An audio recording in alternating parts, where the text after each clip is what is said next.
Amy, thanks for having me. What does this op-ed tell you about what's happening inside the White House? What's your reaction tonight?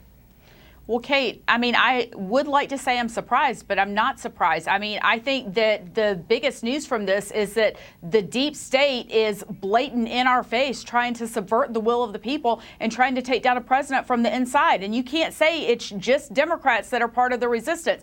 There are Republicans in there, too. And like I said, I'm not surprised. But look, at the end of the day, this person is complaining about his style. They list the things he's accomplished, and they're complaining about his style. They're complaining he's not an ideologue, that he can be swayed one way or the other. Well, guess what? When we elected him, we knew that he was not an ideologue. We knew that he was a businessman, he would do things in an unconventional way. That's why 63 million people voted for him. And this is not just an attack on our president, it's an attack on all of us that voted for him. And I find it outrageous.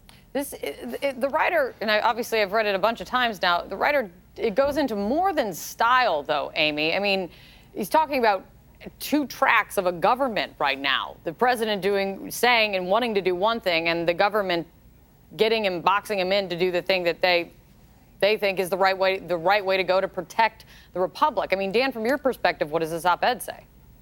Well, it reaffirms what we have seen for a year and a half from reporting from CNN, the New York Times, elsewhere, from the Woodward book out this week, is that Donald Trump is dangerously unfit to be president. That's not the opinion of Democrats. That's the opinion of his Secretary of State, Rex Tillerson, who called him a moron. That's the opinion of his Secretary of Defense, General Mattis, who said he was like a fifth or a sixth grader. That we have seen this all across the board. He's denied all that, Dan. We have seen this be again and again and again. Gary Cohn, who said he was a professional liar.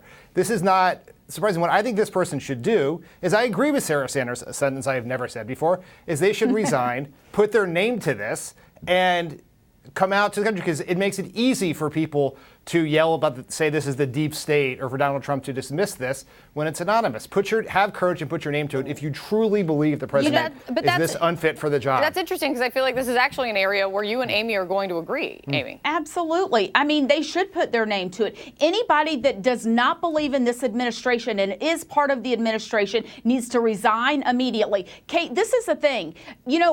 So you want to impeach Donald Trump, then what? I mean, it's not like Hillary Clinton's going to become president if Donald Trump is impeached. And that's what these people want. We're not going back Sounds there. Like the person in this opinion piece does not want Hillary Clinton to be president. Well, this is the thing, is I believe this is a coordinated attack. Right when Bob Woodward's book is coming out, then all of a sudden this piece comes out. Why, if Bob Woodward and this person is so concerned about all this stuff, why didn't it come out 2 months ago? Why doesn't it come out at Thanksgiving? Why right now, right when we kick off the midterm madness, where we're about to work on the midterms? This is political. They are trying to take down a president and subvert the will of the people from within. Woodward's piece was always going to come out around now. I mean, that has been predicted ever since his book was planned. I mean, and the fact that the White House even acts surprised that it's coming out now is that in and of itself is ridiculous, because it was coming. It had a release date of September 11th, but we don't know why this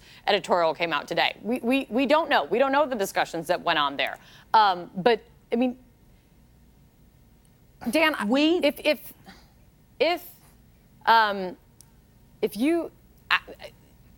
here's the thing that I hear from Republicans, though, should this person resign, or should they stay in place? This is a conversation Republicans have all the time, right? Stay in place because they care about the republic. That's what this entire piece is about. There are people within that are keeping the ship afloat. But you think resign and let the ship sink?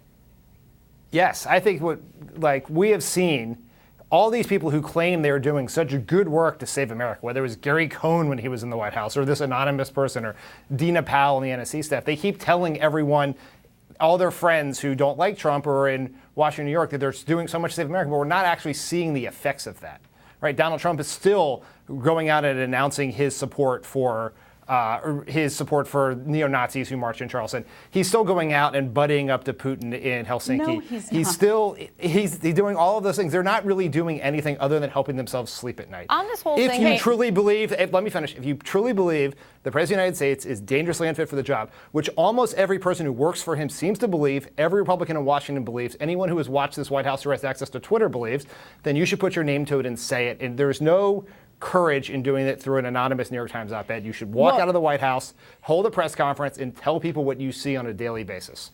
I want, and you know what? No, I agree with them. And this is coming from somebody that is so concerned about America, but they can't even stop